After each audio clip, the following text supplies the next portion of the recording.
Bonjour, bienvenue à la réflexion du jour ou Daily Reflection. Nous sommes le 27 janvier. Aujourd'hui, nous allons réfléchir sur le passage de Marc chapitre 4, versets 1 à 20, au sujet de la diversité des points de vue. Écoutez bien. Jésus s'est mis de nouveau à enseigner au bord de la mer. Une grande foule s'étant assemblée auprès de lui, il est monté et s'est assis dans une barque, sur la mer. Toute la foule était à terre sur le rivage. Il leur a enseigné beaucoup de choses en paraboles. Il leur a dit dans son enseignement ceci. Écoutez bien. Un semeur est sorti pour semer. Comme il semait, une partie de la semence est tombée le long du chemin. Les oiseaux sont venus et l'ont mangée. Une autre partie est tombée dans un endroit pierreux, où elle n'avait pas beaucoup de terre.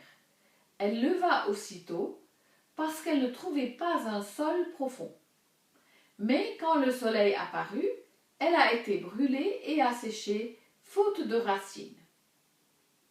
Une autre partie est tombée dans les épines. Les épines sont montées et l'ont étouffée. Elle n'a pas donné de fruits.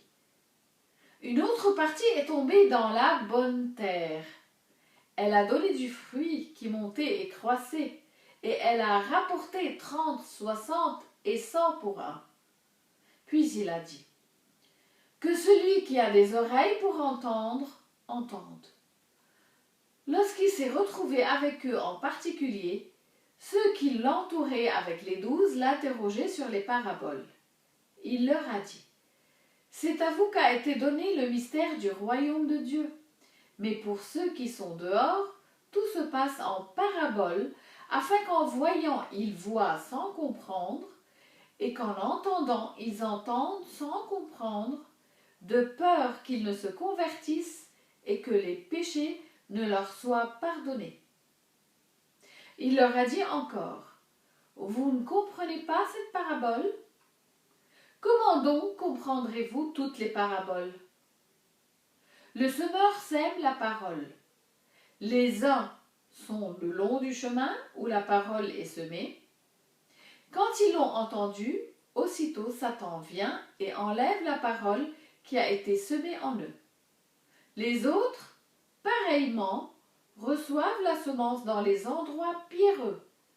Quand ils entendent la parole, ils la reçoivent d'abord avec joie, mais ils n'ont pas de racines en eux-mêmes, ils manquent de persistance et, dès que survient une tribulation ou une persécution à cause de la parole, ils y trouvent une occasion de chute. D'autres reçoivent la semence parmi les épines. Ce sont ceux qui entendent la parole, mais en qui les soucis du siècle, la séduction des richesses et l'invasion des autres convoitises étouffent la parole et la rendent infructueuse. D'autres reçoivent la semence dans la bonne terre. Ce sont ceux qui entendent la parole, la reçoivent et portent du fruit, 30, 60 et 100 pour un. Que diriez-vous d'une blague pour commencer la réflexion d'aujourd'hui ? Nous allons vous raconter une blague sur Sherlock Holmes et son meilleur ami Dr. Watson. Vous connaissez sûrement tous Sherlock Holmes. C'est un personnage de fiction devenu l'archétype du détective privé pour des générations. Sherlock Holmes et Dr. Watson, son meilleur ami, ont décidé de faire du camping. Après avoir dîné et bu une bouteille de vin, ils se sont allongés pour la nuit et se sont endormis. Quelques heures plus tard, Holmes s'est réveillé et a donné un coup de coude à son ami. « Watson, regarde le ciel et dis-moi ce que tu vois. » Watson lui a répondu. « Je vois des millions d'étoiles. » « Qu'est-ce que tu en déduis ?» Watson a réfléchi un instant puis a répondu. « Astronomiquement, cela me dit qu'il y a des millions de galaxies et potentiellement des milliards de planètes. Astrologiquement, j'observe que Saturne est en Lion. Horologiquement, j'en déduis que l'heure est approximativement 3h15. Théologiquement, je vois que Dieu est tout-puissant et que nous sommes petits et insignifiants. Météorologiquement, je soupçonne que nous aurons demain une belle journée. Heureux d'avoir bien répondu, il se tourne vers le détective. Pourquoi cette question? Qu'est-ce que tu en déduis, Holmes? Holmes s'est tu pendant 1 minute, puis il a répondu. Watson, espèce d'idiot, ça me dit que quelqu'un a volé notre tente. Alors, quel était l'intérêt de partager cette histoire avec vous? L'objectif de cette histoire est de montrer que, bien qu'ils aient tous deux vu la même chose, ils la percevaient différemment. Watson avait raison sur ce qu'il percevait, mais en essayant d'être intelligent, il a raté la partie qui était vraiment importante, à savoir qu'il n'avait plus de tente. Nous aussi, nous passons parfois à côté de l'essentiel.